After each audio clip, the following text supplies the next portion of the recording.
নামানোটা নিয়েন না।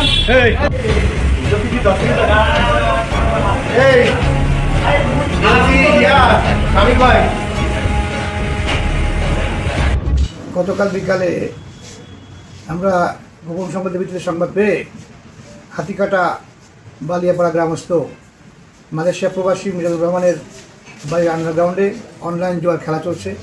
এই সংবাদের প্রেক্ষিতে থানা পুলিশ সেখানে অভিযান চালায়। অভিযান চালিয়ে 9 জন জুয়ালোকে গ্রেপ্তার করা হয়েছে। তাদের কাছ থেকে 10টা মোবাইল ফোন জব্দ করা হয়েছে। মোবাইল চেক করে দেখা গেছে তাদের মোবাইলের মধ্যে বিভিন্ন অনলাইন জুয়ার অ্যাপস পাওয়া গেছে।